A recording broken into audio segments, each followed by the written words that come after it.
Of you. I'm Shireen Moti, Research Associate at Jindal Global Law School, OP Jindal Global University. I'm delighted to welcome all of you to the 10th anniversary Jindal Global Lecture Series on Constitutional Justice and Learning, Thinking, Talking and Writing Formation by Padma Shri Professor Dr. Upendra Bakshi. A huge round of applause for him.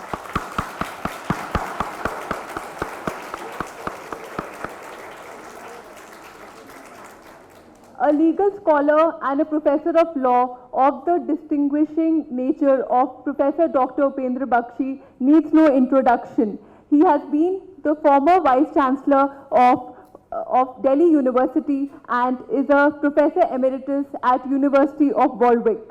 He is a scholar of international and global repute and shares a major fan following among the academic as well as practice sections of lawyers. So we are indeed very delighted to have him here today, and we are privileged to be in his august presence. We welcome you, sir. Our distinguished members of the dais include Professor Dr. C. Rajkumar, Founding Vice Chancellor of OP Jindal Global University and Founding Dean of Jindal Global Law School. We have with us Professor Rohini Sen, who is the Assistant Professor and Assistant Dean, International Collaborations and Assistant Director, Center for Human Rights Studies at Jindal Global Law School. We also have with us Professor Oishik Sarkar, who is an Associate Professor at Jindal Global Law School. And finally, Professor Y.S.R. Murthy, who is Professor as well as Registrar of OP Jindal Global University. I would like to now invite Professor Kumar for his welcome address. Well, there are some days in the history of any institution, they would be marked as a red letter day, and clearly this is one of those days. Not only because of the fact that we are celebrating our 10th anniversary in the form of a distinguished public lecture, and we are also having the inaugural lecture today, but we are having amidst us an extraordinary individual who has shaped the journey of law and justice in this country and the wider world as well. Professor Bakshi is one of the most remarkable intellectuals and indeed a beautiful mind who has inspired generations of lawyers, judges and scholars, students and many others. Exactly 25 years ago, in the year 1994, I joined the Campus Law Center Faculty of Law, University of Delhi. And I met him for the first time just when I had joined because my father, who's also present today, but he knew Professor Bakshi before, and so we called on him as the Vice Chancellor. So Professor Bakshi was the Vice Chancellor of University of Delhi, and we visited him at his home. And in his typical style, and he has never changed that, he gave me a copy of an article that was just published in the Indian Express just then. He spoke about law and justice and the future of law. He was so much not like what many would have expected in a typical Vice Chancellor, but he was nothing but an intellectual and remained so all these years. We are very, very fortunate that he is here with us. He does not need any introduction, but I'll leave that introduction to Rohini, who will speak about his scholarship and all of that. But I want to say that he has been intimately connected with the establishment of this university and also its journey. As some of you know, on 11th, 12th and 13th of August 2006, we had a founding conference entitled, it was called Access to Justice, Law, Policy and Institutions. This conference was organized by the Legal Education and Research Society, which I headed then, continued to be its CEO, and UNDP and Yale Law School. And it was the first ever initiative in which the idea of a global law school was mooted. And this was held at the India International Center. And I had known Professor Bakshi for many years before, and I invited him to be part of it, and he so graciously accepted and was part of that, the first initial conversation about the idea of a global law school. Of course, since then, he has been extremely generous about his time, but also his support to our institution at a time when private initiatives were seen with suspicion and pejorativeness. Professor Bakshi rendered his support to our idea and continued to inspire many of us all through the journey. Of course, I kept him briefed about the evolution of this institution, and then later, I'm fast-tracking, sometime on 8th of August 2009, we launched a journal, the Jindal Global Law Review, and unlike most universities and law schools around the world, we started our law review even before we had completed the building of our campus, even before we completed the recruitment of faculty, and even before we admitted students, and even before we started the academic session.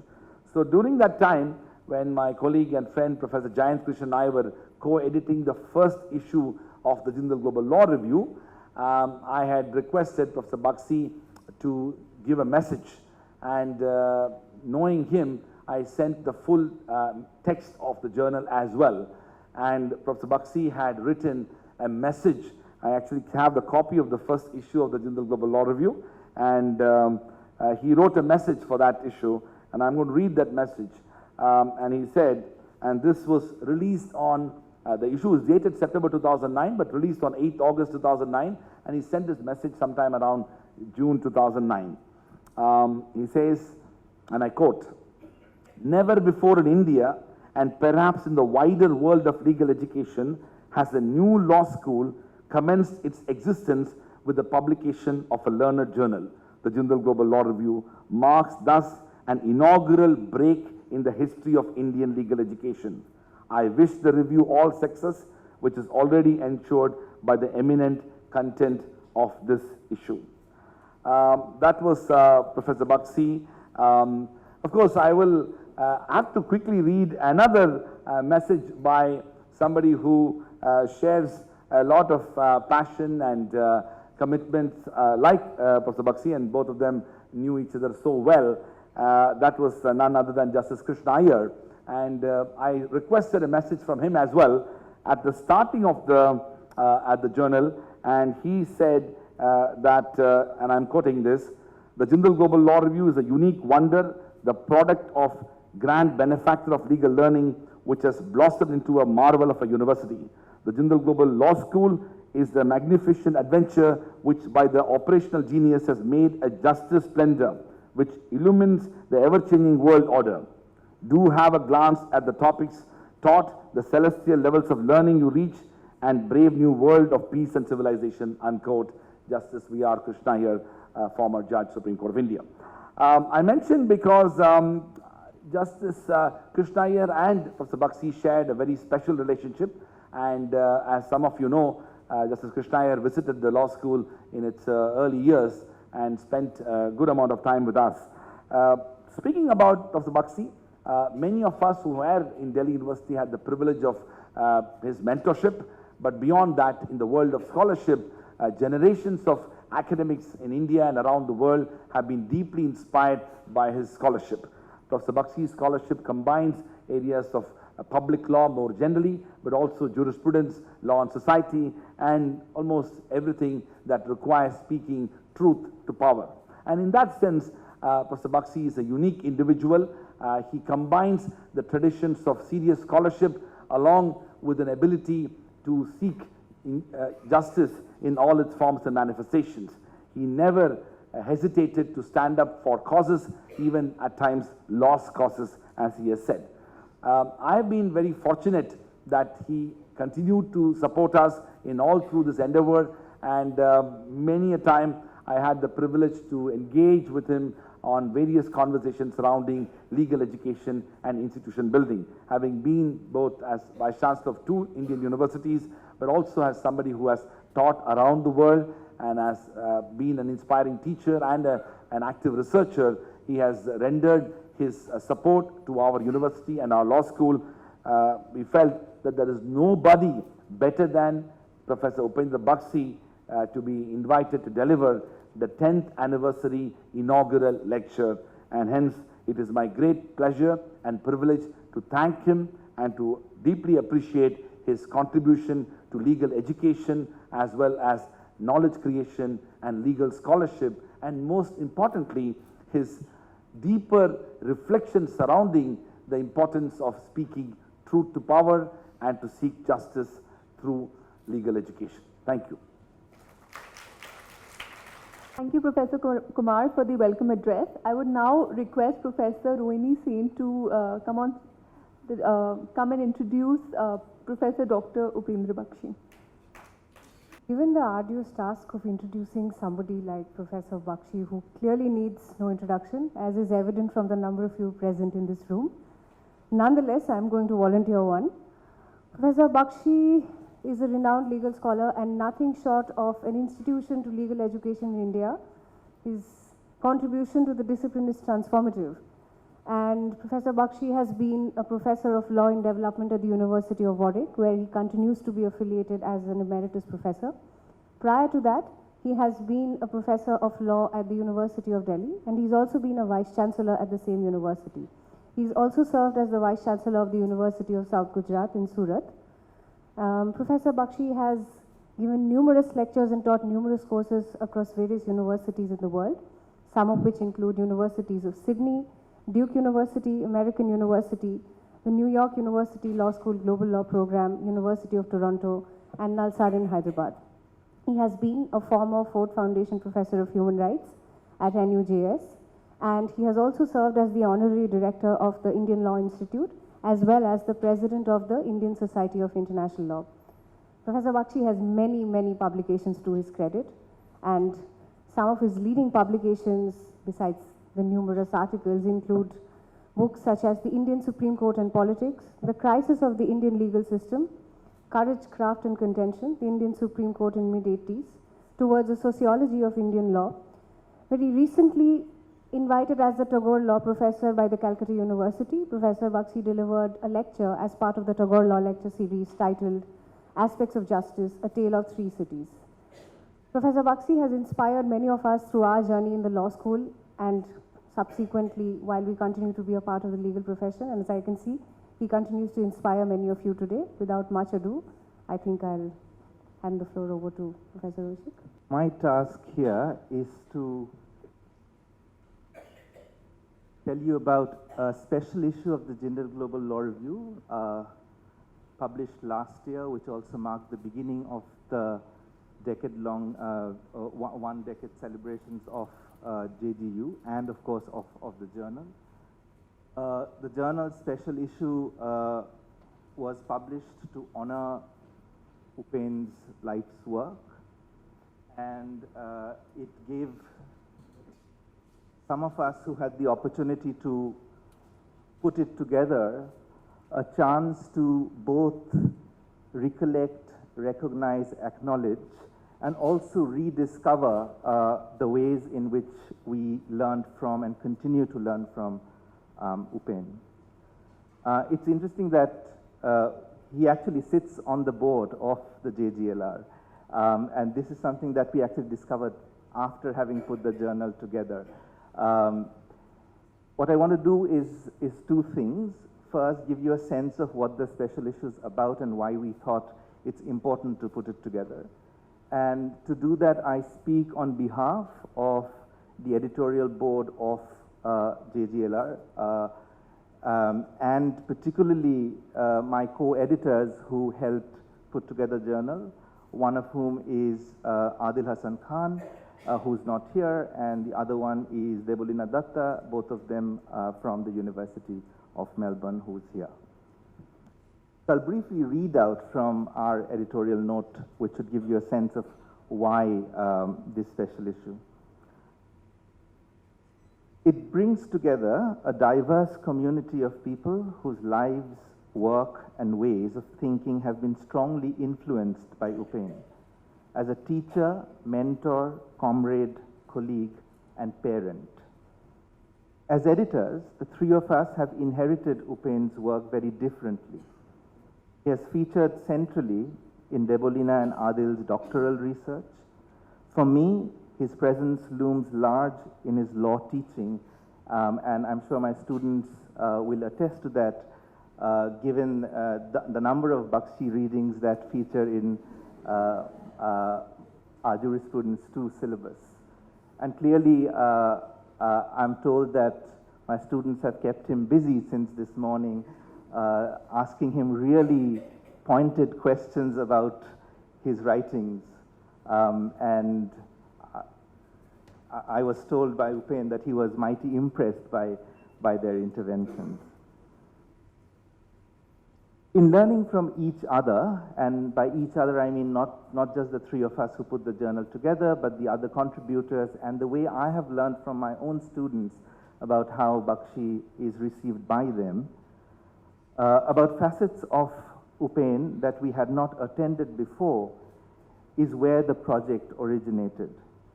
We were supposed to organize a panel in honor of Upen in 2018 at the Institute for Global Law and Policy Conference at Harvard Law School. The panel would have also featured a few others who later feature in the journal, but unfortunately the plan fell through. We were disappointed, but we also realized that the conversations around the influences and legacies of a scholar who has always been so attentive to enacting the task of creating broader scholarly communities in South Asia and beyond, demanded that we broaden our engagement. It is then that we decided to put together this special issue and invite others to join in the conversation.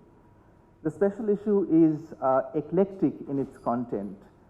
It features various forms of writing, starting from the conventional law review article to forms of writing that might be considered to be memoir, and also features a fantastic article-length interview with Upen, which is at the same time very insightful and hilarious. You'd kind of discover an extremely funny bone in Upen when you read the interview, so I urge you to do that if you get a chance. And it's been an absolute pleasure curating this issue, a labor of love, friendship, and solidarity. And working on it together has offered us a sense of calm in the midst of a range of personal travails. In the process of editing, we have learnt immensely from reading the works of our contributors and from Upen's generosity, wit, and good humor. And I especially want to take this opportunity to thank our contributors. A couple of them are my colleagues at JGLS, Arun Sagar and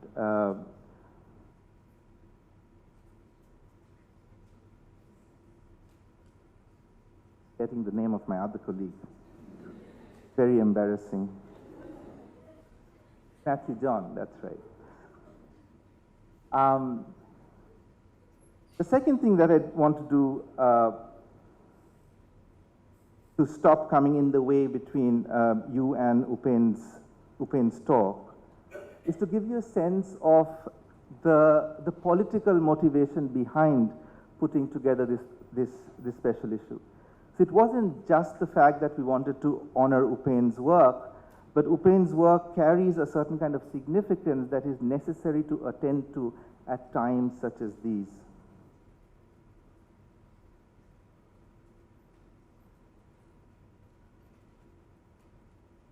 There are two motivational questions that ought to be responded to while putting together what might be called a festschrift. In the case of the instant volume, these two questions are, why Bakshi, why now? The first one is less controversial of the two. The massive influence of Bakshi's work in jurisprudence in India and globally, and also on social theory in general, is more or less settled. We wouldn't necessarily find people arguing against this. There might be a debate about the nature of the influence, but few would disagree that he is a towering figure in Indian critical legal scholarship. The second question, which is why now, can have an easy answer and then a very difficult one.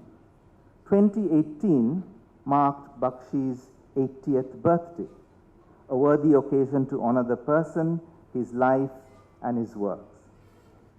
That is the easy and happy response. Bakshi's work has continuously made us confront the dark times that we have been living in, inheriting and bequeathing. In trying to answer why now, a confrontation with this dark side cannot be wished away even as we celebrate and honor his work. In both honoring Bakshi and confronting the horrors of human suffering that his life's work bears witness to, this special issue of the Jindal Global Law Review becomes at once a celebration and a tragedy. This sense of tragedy is further exacerbated in the banality of violence that we see around us and live with, even as we honor Upen. With that, I'd request Upen to inaugurate the volume and then invite him to speak to us. Thank you.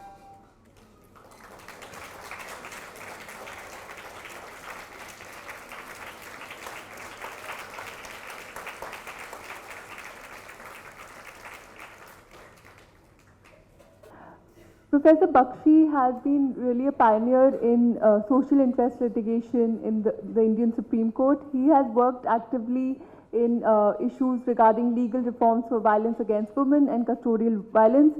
With this, I welcome and I invite Professor Upendra Bakshi to deliver his lecture on constitutional justice and learning, thinking, talking and writing formation.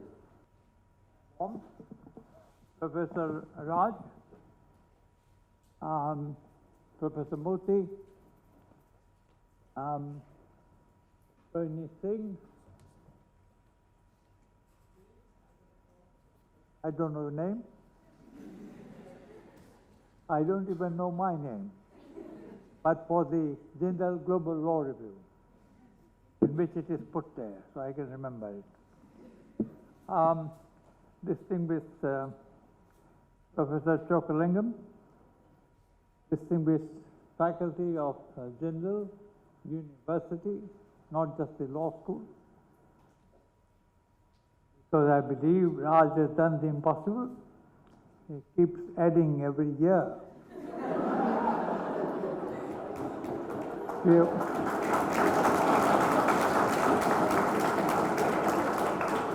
I don't know where he gets the energy from, but he puts on almost every year a new faculty or department. And he has students, and it's my habit, and I'm tired of explaining this, but I don't say ladies and gentlemen, because it divides humankind into two species. I was a progressive person, feminist, and therefore I used the word she instead of he. That was, in my times, a very brave act, no longer so. Still, I met many trans persons who said, we are neither that or that. And I said, what are you then? What shall I call you? And there was a division. Some trans persons said, call us they. Some said, call us it. I wasn't sure what is the right appellation. So I say gentle persons. So I include as far as possible, but everyone. But to be inclusive, as you might learn in the law school or outside, is a difficult labor. And Raj has succeeded in making this school very inclusive. And this is, I think, a great achievement in itself.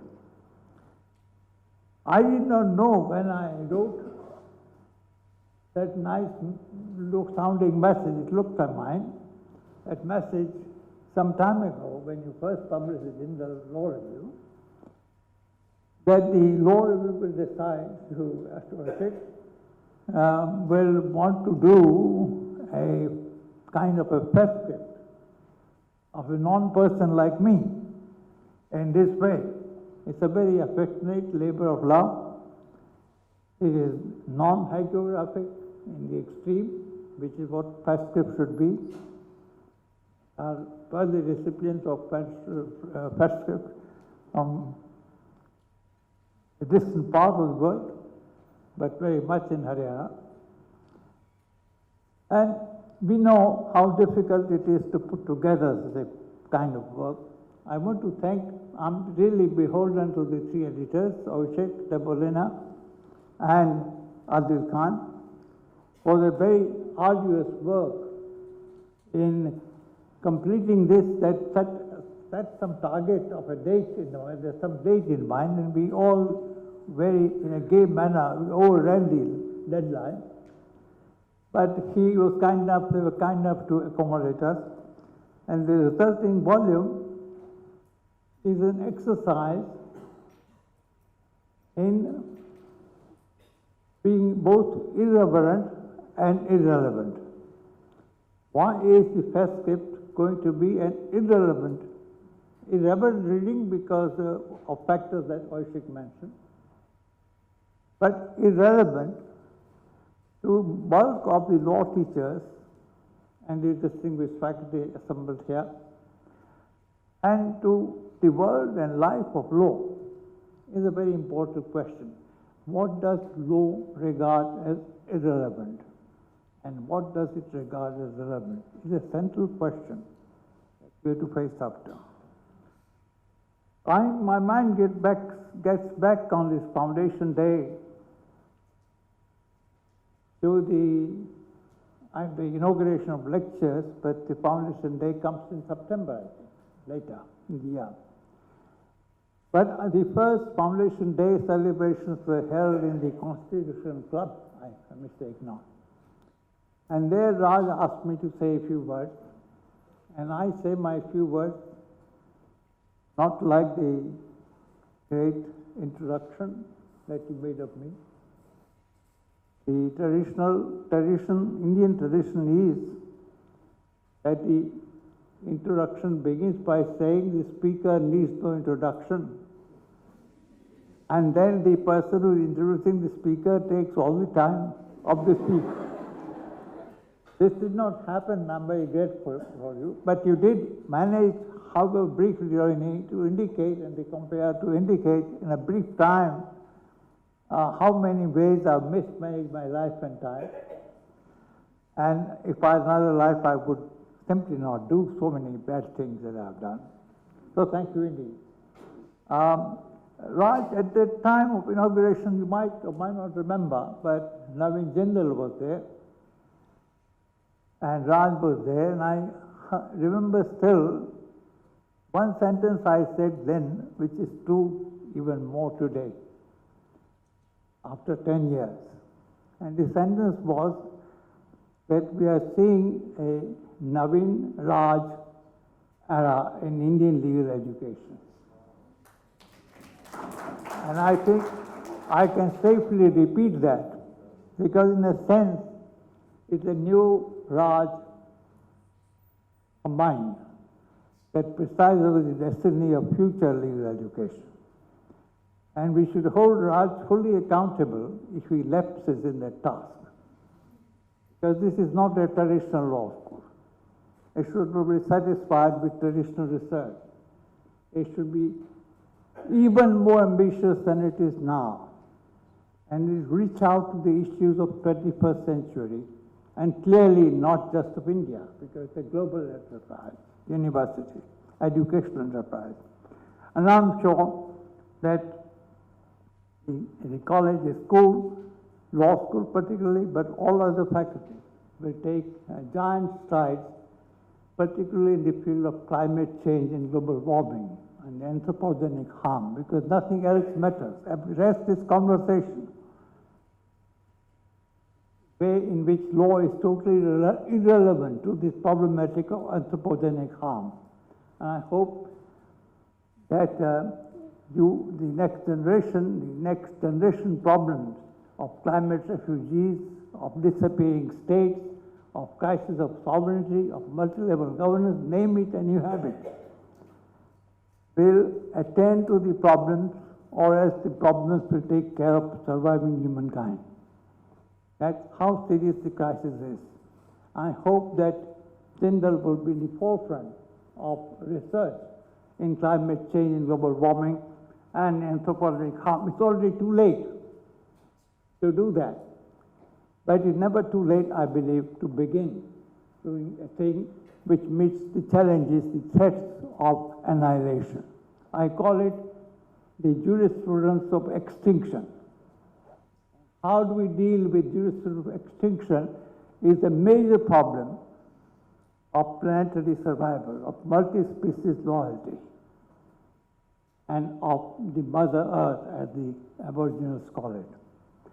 I was grilled, I was read, I was arrested, and I was interlocuted for more than 2 hours by Oshik, your students, and I was provoked, incidentally, on a book chapter of mine called Teaching as Provocation. And outside this group, I don't know whether anybody else has read this article in India. I certainly did not read it after I read it. I downloaded it certainly this morning, but I was given no time to read it. So I wrote a different essay, I'm afraid, in my answers to you. I apologize to you. I compliment you on your close attention, and I hope that you consider others, like legislators and judges, equally worthy of your kind attention as you gave to me.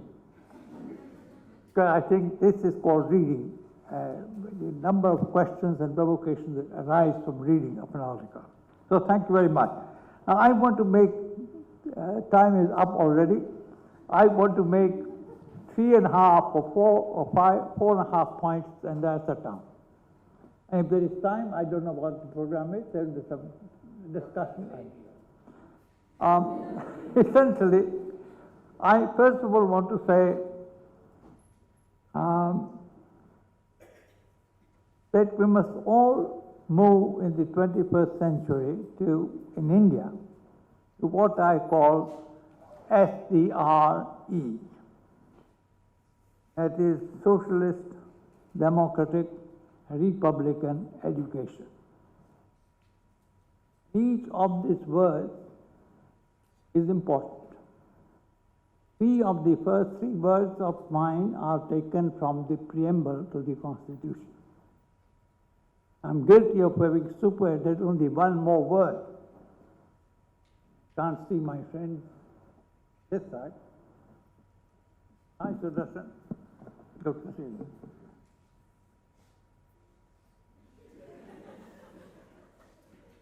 Good, hello. I'm sorry for not being visible to you, but I hope I'm audible. Anyway, you got a relief from looking at the unpleasant sight. Others don't have the same good fortune. Now, coming to the point, the SDRE is extremely important. How to constitutionalize education is the main problem. You can give anti-constitutional education, human rights education, because Constitution in India is 4 things, 4 antinomic things. I've said it often, I say it again. There are 4 key ideas which make Indian Constitution different from the bicentennial Constitution. One idea is, or let me first say the 4 ideas. Justice, development, governance, development, justice and rights. These are 4 ideas around which Indian Constitution revolves. And this Constitution was done in 1950. It's a remarkable document in that sense, because it tries to combine things that can't be combined. It is permanently a document which enshrines democratic disagreement, not democratic consensus. That's where my friend Granville Austin was totally and hopelessly wrong. And all of us have been brought up in the tradition of Granville Austin, who presents a consensual view of constitution making. Nothing can be more wrong. These 4 ideas contradict each other. And Sudarshan's son, whom I call son, was in the 4th foundation, and he had the misfortune of asking me to speak on a proposal that Granville Austin had made for his second book on India. But I don't know whether you remember it. But I said to Granville Austin, on first book, I said, we are just recovering from your first book. Please don't write another book on India. Write on Egypt or Sri Lanka. Because you have now settled canonical status. But neither Sudarshan nor Granville Austin took my advice. This is why Oshik is quite right to hail me as an exponent of minor jurisprudence. Quite right. I enjoy that status, not the mainstream jurisprudence. In fact, Steve is here and he will tell you, if he has not already told you, Steve, how are you? He has said once, I think I get it from his writing, that there is not much distinction to be made between the mainstream, at least in India, between a mainstream and a cesspool. A cesspool is the mainstream. You can say this perhaps about America and United States now, with Mr. President Trump there. It's nothing to distinguish. You can say this about many parts of the world. In fact, at Bangalore, I was asked to address a university called Aziz Premji. I said, I don't go to matchmaking factories because I have a thing about match, but Aziz Premji has gone so far in the computers diversified business, like Tata. And I went there, and the entire university asked me to speak on something that they could understand. Now, that is a bit difficult. I said, the task of a university is to make simple things complex. That's what society needs at university. For everything there is complexity. Nothing is as simple as it seems. Ordinary people who do not go to universities or think of going to universities sail through life by simple Kabir, who never went to university. Poet Kabir, the great Sufi mystic, he had not a university degree. He did not know what disciplines were, what multidisciplinarity was, interdisciplinarity was. And yet he read Doha, which Doha said, Raj, and I think you might find it useful in your future voyages in Jindal, or future Jindal voyages, which is, and I'll first say in Hindi and then translate it, Had tapeso olia, person who transcends one limit is a minor spiritual figure called olia. Had tapeso olia, behad tapeso peer, one who transcends a couple of limits is a peer. Had tapeso olia, behad tapeso peer.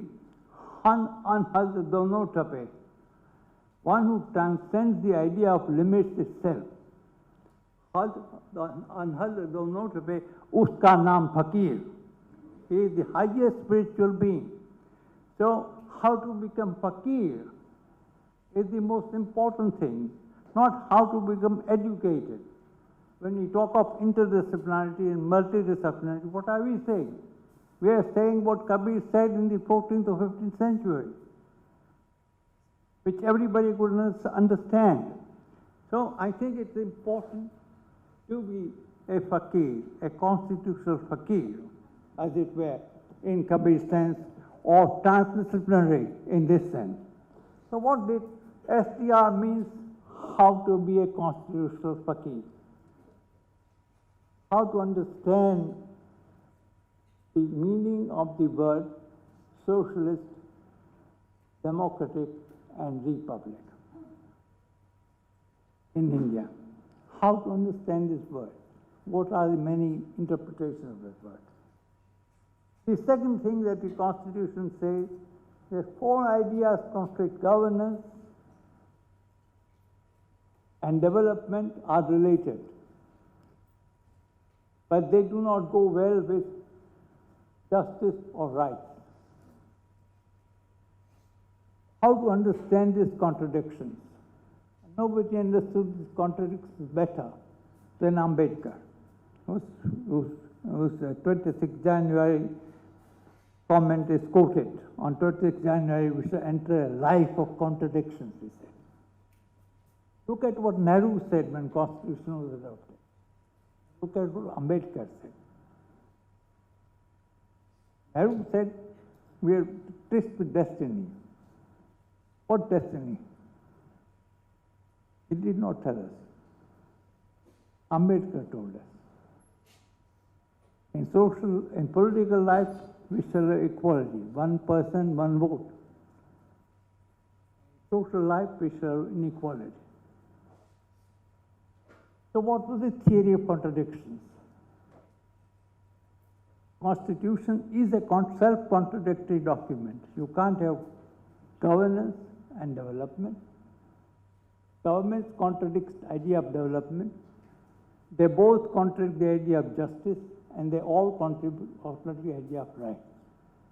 And that is my first point of today's talk.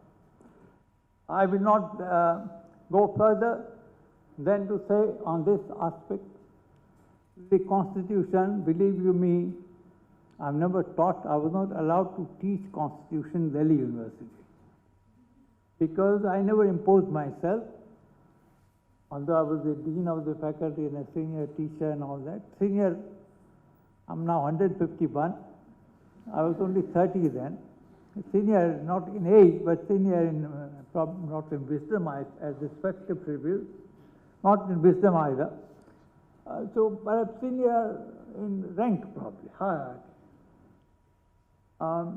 So I never taught the Constitution. I applied.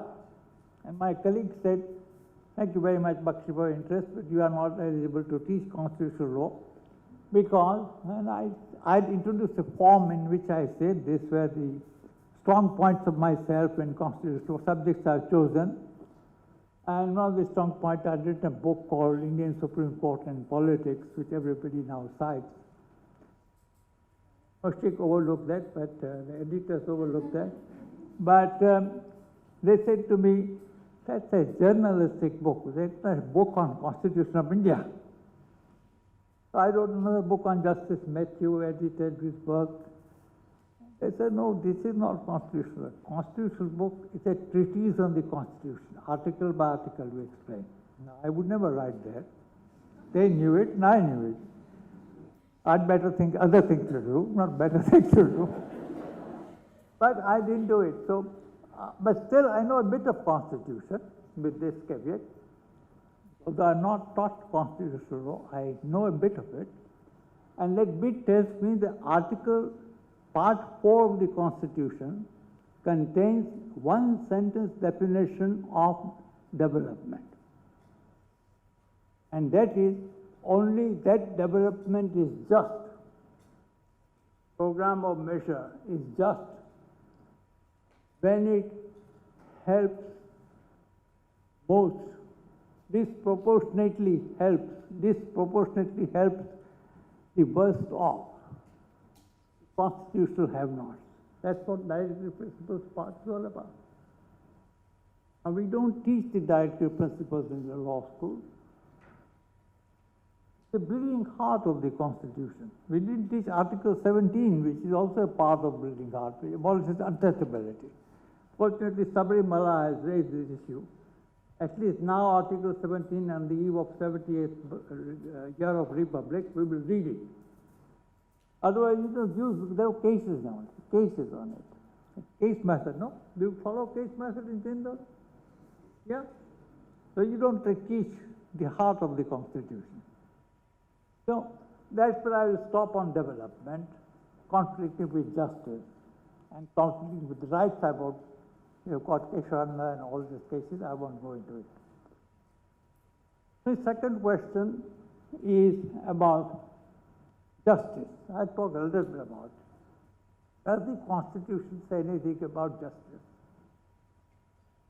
And I think it says a lot, but to cut the crap, I would say it says 4 things, or 5 things. First, it says justice according to law. The judicially unamended Article 21 is justice according to law. Parliament can take away your life and liberty in accordance with procedure established by law. In other words, Parliament can make any law. The Gopalan sustained it. Justice according to law rules is an ethical attitude. With a man called trouble, I probably told you earlier, also I'm always in trouble. A man called Mahatma Gandhi, but I'm an Ambedkarite. I can't call him Mahatma. So Ambedkar very caustically said, Mahatmas come and go, but we untouchables live forever. And that is true. If you look at pothole deaths, scavengers' deaths, despite the abolition, I'm glad Mr. Singh met me this morning. I'm glad that your school is studying scavenger death, particularly in 5 or 6 states, and that's a very good beginning. I congratulate you. Very few law schools do it. In Dr. Murthy, in your Human Rights Center. So it's a very good thing. So, in a sense, justice according to law is a demanding virtue. It's not a bad thing per se. In Merchant of Venice, as you might know, the first lady lawyer, woman law in literature, said there was a contract for something, for a pound of flesh. You can take the pound of flesh if you do not take of Shylock a drop of blood. It was not possible. The contract said he should give a pound of flesh if he doesn't pay back the money. So he once got free. Federalism, you have studied. Jindal has contributed to jurisprudence. I don't know which Jindal, but the Jindal Steel Tube versus State of Haryana case, which is the Supreme Court. You must study Jindal Law School, both in Constitution and elsewhere.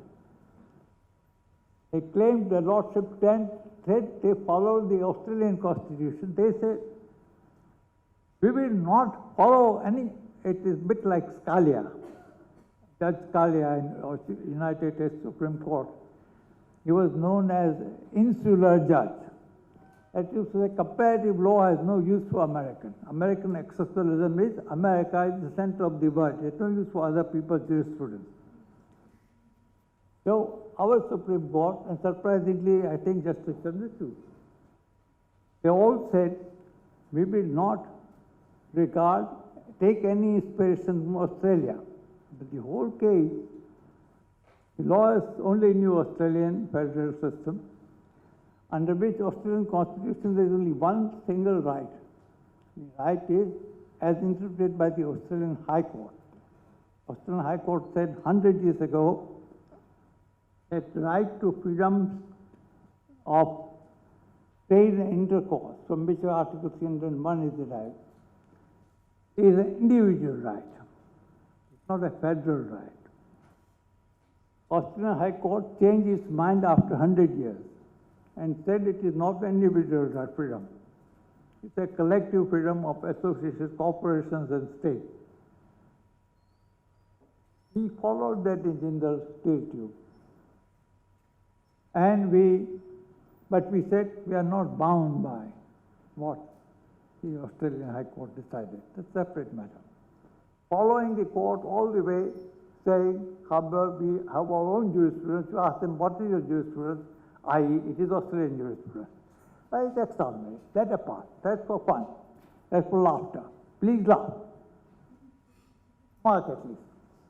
But please study that case. It's a very important case. Justice according to law, therefore, is an ethical attitude. And the great teacher of laws, a woman called Judith Clark, wrote a book called Legalism. In that book, over 300 pages, she maintained that following rules because they are rules is an ethical attitude. It's precisely the attitude that this old man, I am in trouble about his name. His full name is Mahatma, or Mohandas Karamchand Gandhi. Gandhi is a very ambiguous category in India, politically speaking. Does the code of conduct apply here? Then there is Karamchand, which was a jasus espionage serial in Doordarshan, and it is. So I can't use the word Gandhi and Karamchand.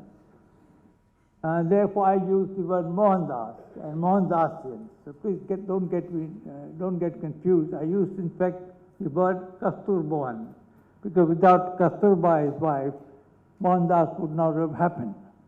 But no editor of Social Science Journal accepted Kasturba. So I took content with Mohandas. So Mohandas is what we mean. Mohandas said precisely the same thing, justice according to law. You may disagree with the law, but you cannot help following it. Following the law is one way of disagreeing with the law, following while disagreeing. And he showed it in his sedition trial, the famous speech before the Ahmedabad magistrate in 1923. Jindal Law School permits you. Kindly buy a copy of Navjivan Trust Law and Lawyers, M.K. Gandhi's book, my favorite.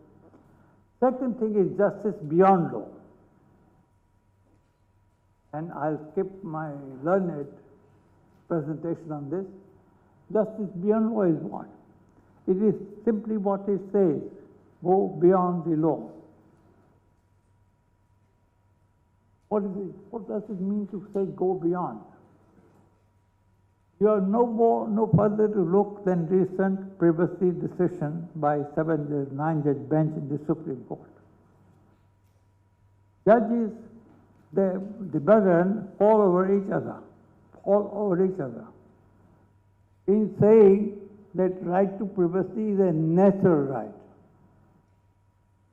The Indian Constitution recognizes only fundamental rights, constitutional rights. Right to vote is a constitutional right, but not a fundamental right. Fundamental rights, constitutional rights, social rights in part 40. Common law rights, equitable rights, but not natural rights. It's a great development in the course of Indian evolution, that there are certain rights which state cannot take away. What this is the fundamental rights. Part 3. You cannot take away my rights. But now the judges have said, as a matter of law, what? They have said that this is a right neither given by the state, nor the state can take it away. Justice Sapre goes the farthest, but so did Justice Chandrachud and others. I won't go into that case. But justice beyond the law consists in going outside the law. A very nice story of a person like me who went to Heathrow and had some money, but it's only one day. He calls a cab driver and says, I would take me to the courts of justice, but I have to get back at 6 o'clock at Heathrow. So he was taken round and brought back promptly at 6 to Heathrow. And sir, his driver, the cabby says, sir, 250 pounds. He said, what? That's the fare. But I asked you, the passenger said, I asked you to take me to courts of justice. He said, yes, sir, I tried my very best. I looked far and wide, but only saw courts of law. We don't seem to have courts of justice in England.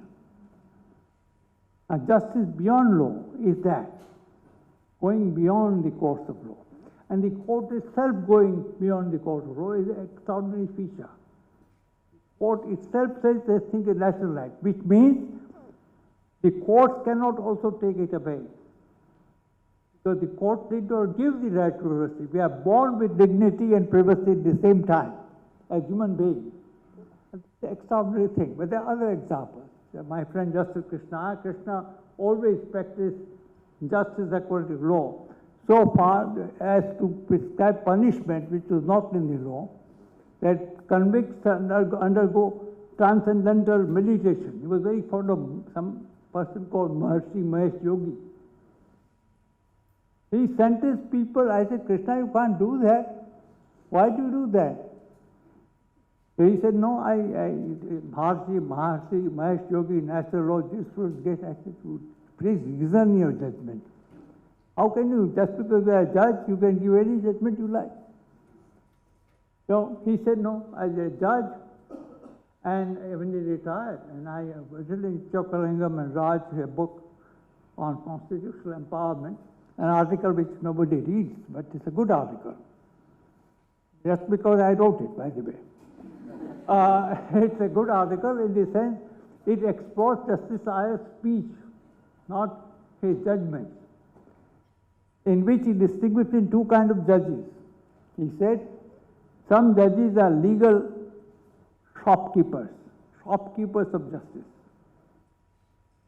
They are shopkeepers of justice, gatekeepers of justice, who won't let justice come in, that is justice according to law. And legal missionaries, the legal activists who want to change the law. So, justice according to law, beyond the law. Third is justice, I hurry now, besides the law. And I'll give you only one example and move on. The so-called public interest litigation, I call it social action litigation. I'm in minority of one. But till the dying day, I shall call it social action because you can borrow the title public interest litigation of the United States, but you can borrow the labels, but you can't borrow the histories. Public interest litigation in the United States is quite different from what is happening here is social action litigation. Judges intervene for social change, and petitioners are not those petitioners who go to regulatory agencies as in America. Here, petitioners go to the highest court in the land, namely the Supreme Court of India. They're not petitioners about consumer justice or television justice or things like that. They're petitioners who are fighting state lawlessness, state not obeying its own law. That's why people are going. So anyway, I won't go into that. But social action litigation, which Americans, and there are houses full of them, American Indians call public interest litigation. Nothing against America, please. That's it. It's a fact of life. It's unfortunate we are suffering from a second colonization. First was when the Europeans came and settled here. Now we are suffering a different kind of colonization, which is colonization without colonizers. And we are suffering that kind of colonialism. It is quite distinct from the historically precedent one. Anyway, so it is justice besides the law. Article 21 is interpreted, I won't go into details of it. Everything is accordance with Supreme Court says is law under Article 141. The Supreme Court inventing rights, new rights, some of which were considered by Constituent Assembly and denied, and then Supreme Court says no, it's a right, like the right to retire, right to bail, right to live with dignity, new rights, new jurisdiction. Judicial petition was not there. So I called it epistolary jurisdiction. It's writing letters to judges. Judges liked it. Professor Bakshi, very learned man, right? Named a jurisdiction, epistolary jurisdiction. People writing letters to judges. Judges just loved it. So similarly, they invented new jurisdiction, they invented the basic structure, they police the state. So social action litigation is infinitely various, and we should be proud of it. So justice besides the law. There are other examples, I won't go into them. Justice beneath the law. I'll take a minute or two, if I have done, on this, only 2 minutes. I'll say justice beneath the law is the least studied area. By justice beneath the law, I mean what goes under the name nowadays in feminist jurisprudence as law and emotion studies, or justice that deals with political passions, retributive punishment for Muslim husbands, 3 years in jail or 2 years in jail, who failed to give any maintenance to their wives, is considered gender justice. And the earning member of the household is behind the bars who will earn to give you maintenance. That's not a question in the wisdom of legislature. It may come before the court. They are ruling by ordinance at the moment. But there are the number of other matters, like capital punishment. My friend Justice Deepak Mishra, in a case from Maharashtra, his name, he said he invented an offense and he invented punishment. The case, I remember the second, he said the playwright wrote a play saying Gandhi Mera Betla. I met Mahatma Gandhi. And it was satire. And of course you can't understand Ambedkar unless you read Marathi. Most people who quote Ambedkar are phony. Never rely on them because half the time he wrote in Marathi. They don't know the language, so they know the man and the author. Even the Ambedkarites don't read Marathi. I'm talking of non-Ambedkarites, quoting Ambedkar. He wrote this play, and in this play he had criticized Gandhi severely. And Deepak Mishra, from the other judge on the bench, said, this is criminal offense of insulting national dignitary or figures. And he asked the district court to proceed and punish this man in various sections of penal code. They must add one.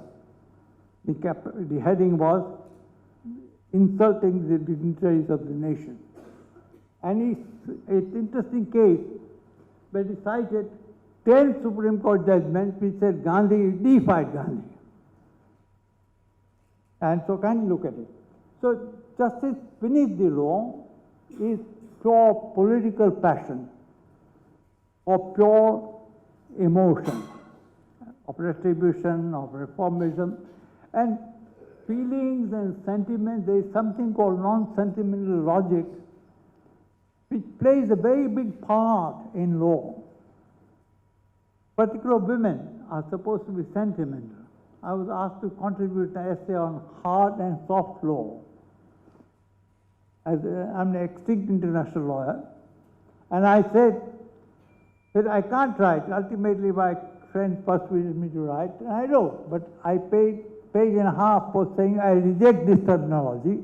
So the word hard and soft will appear in single commas, inverted commas, because hard law is reason law. Reason supposed to belong to male. Only males can be rational. What can women do? Women have sentimental logic. Soft law, not hard law. So I hate all the testosterone ridden phrases. I don't like it. So I explained till I discovered that some feminists gaily use the word hard and soft law and give good reasons for retaining that terminology. So justice beneath the law is a very important category, and I don't think very much work has been done on justice beneath the law in India. And finally, I must hurry and I must end. That's we follow. I'd write up my speech and send it to you, if you're interested. I should not presume. Last is justice as security. And this is achieving a great prominence. Justice as good order. Now I look long and hard at people who vote for it throughout the world, justice as security.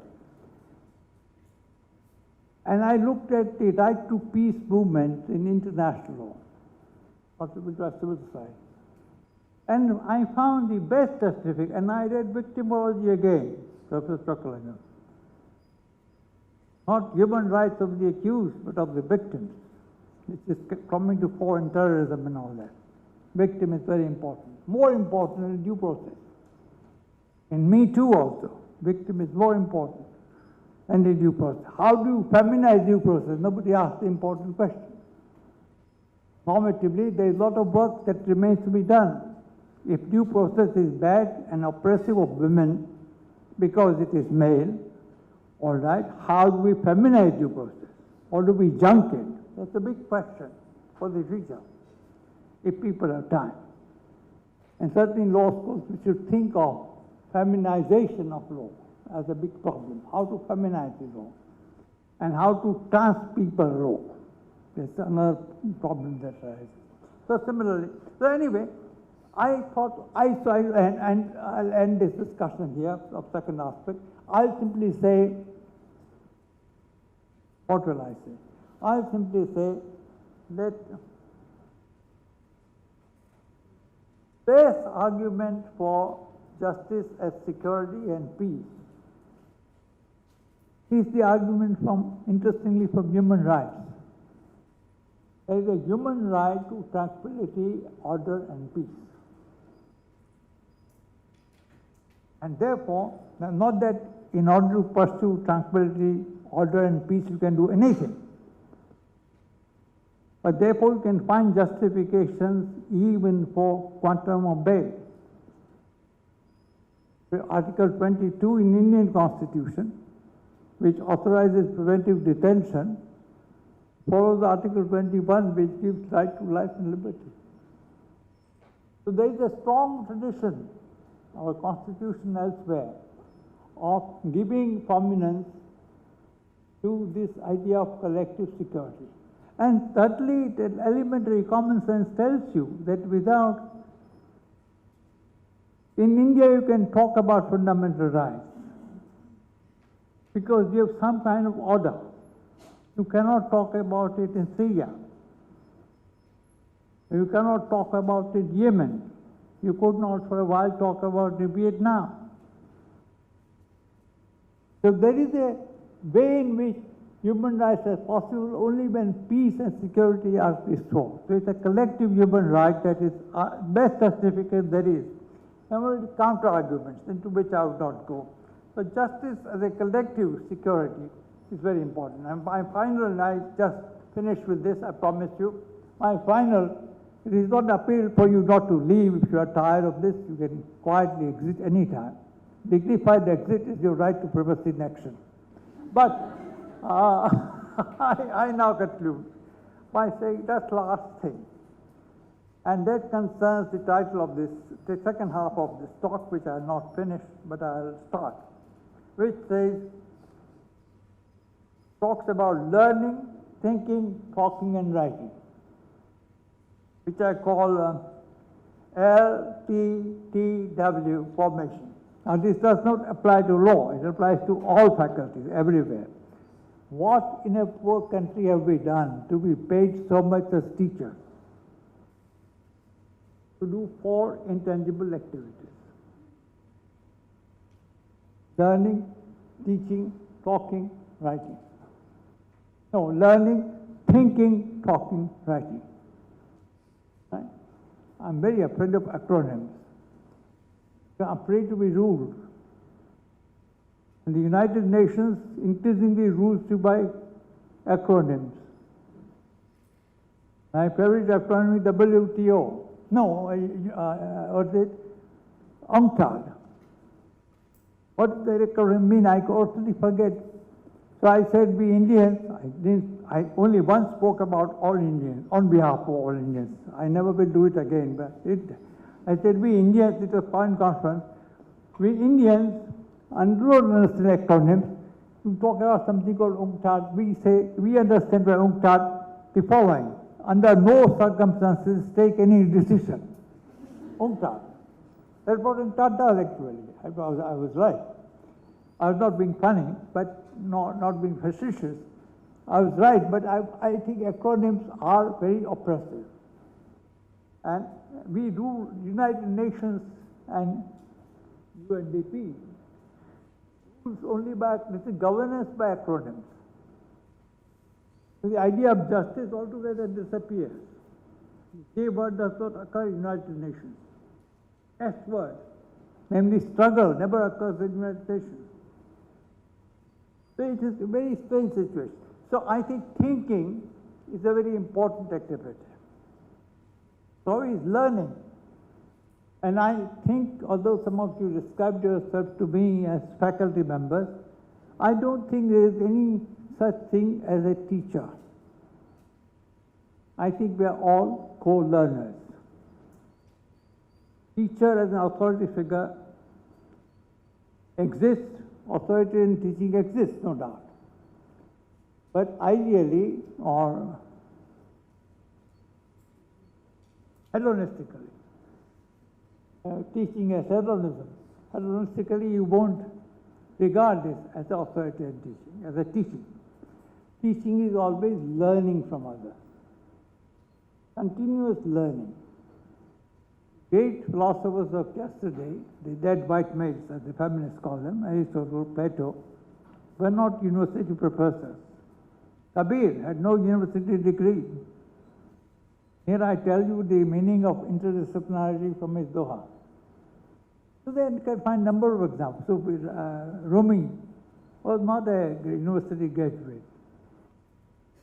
Capacity to learn. Very often I'm asked my age. I'll tell you, actually it is 151. But age can be measured by the amount of pain you come across, you feel, the amount of pain you feel when you come across a new idea. That way, we are all very young. I met a number of young people who are very old, feel pained by new ideas. India has controlled, there are 2 infant mortality rates in India. Infant mortality, the mortality of infant, IMF, 1. Infant mortality of children. We have controlled it. The second is infant mortality rate of new ideas. They have gone up. And what I called, we're called millennials something, no? With millennials it is very hard. Because anything that is beyond Twitter is outside the jurisdiction of thought. And Twitter, social media, is just invented. One of my granddaughter, Paipona, who is now 18, who is going to college, and I liked her very much, as she did. And when she was 5 years young, she came to my house and said, "Daddy, you don't exist." And I said, "Why don't I exist? I can do any number of things to you, and you will under my jurisdiction in my house. Why you say I don't exist? I'm here." I said, "I take great offense." She said, "Don't be silly, Daddy, don't be silly. You are not on the Facebook." I explained to her, I'm not on Facebook, I have not been Twitter. It's my protest against globalization. I am a deglobalizing person. He said, "What nonsense, you got a cell phone, and you got a computer."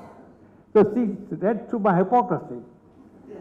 But nevertheless, she did not appreciate the point that there should be beginning points of degrowth.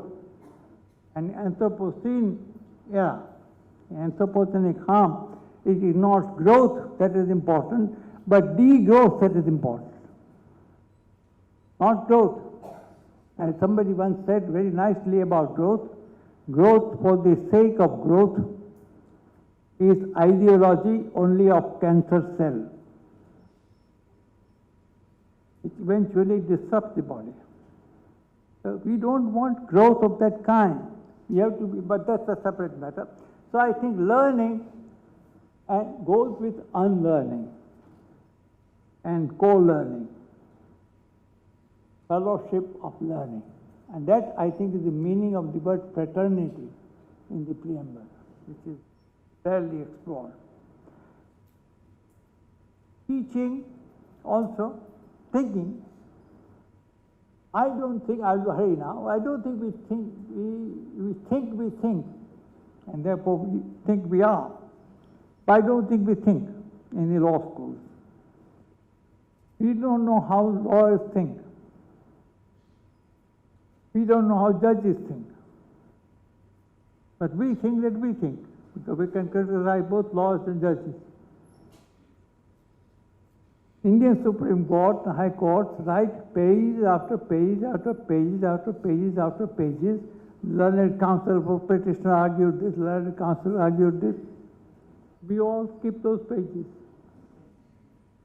We are excellent ratio hunters. We are interested in what the court has decided, but the court has decided in the biological situation, in a context. We don't think in law schools. Now, Raj has a difficult problem here, and his colleague, as to what is thinking. You don't read a case summary in order to know what the case has decided. That's the wrong start. I used to run a seminar in Masters in Delhi Law School, which was called How Not to Read a Case. I'm nobody to tell you how to read a case, but I can tell you how not to read. Don't read it by head notes. And I asked the question, what is the case? Case is judgment for the court, but the court has multiple constituencies when it writes a judgment. It addresses social activists, it addresses police, it addresses legislature, it addresses umpteen people. We never read a judgment as an intelligent unit of discourse, political discourse. We don't. So there are a number of problems. So how do we begin to think is the problem of democratic, social, republican education. When shall we begin to think? Certainly, the law schools present as thought that which is non-thought. In India, I'm talking about, and I've got some experience of teaching law. And that's why I failed myself, but that's teaching. Talking, dialoguing, listening to others, that's all there is. I think I have plenty more to say, but I'll stop here by, what shall I say? Stop here by saying, let us, the Constitution of India, Part 4A, there are very few cases, fundamental duties of all citizens. There is the following. It is your fundamental duty and my fundamental duty in the courts of India to develop a spirit of excellence. What is the enemy or the other of excellence? Mediocrity. And to develop under the Constitution spirit of excellence in all walks of life, individual and collective. It will develop a spirit of critical inquiry and reform, social reform. You have to renounce practices derogatory of women. These are your duties. I read the Constitution as a social contract between you and the state. And these are the duties listed out in Part 4A by 42nd Amendment. And they have been continued to be enforced by various other amendments. There have been aspects of 42nd Amendment have been thrown out for the fundamental duties continue. So I think the social, democratic, republican education is all about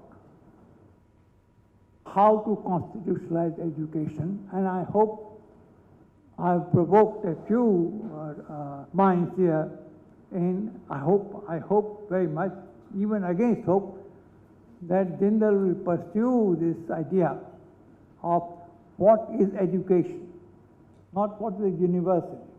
I know Raj has a passion, or used to have passion, many passions.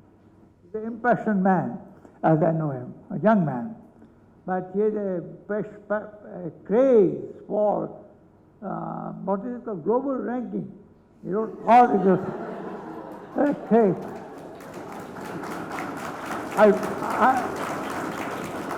I wish him well in his case, but please wish me well in my craze. My craze is constitutional justice. Thank you.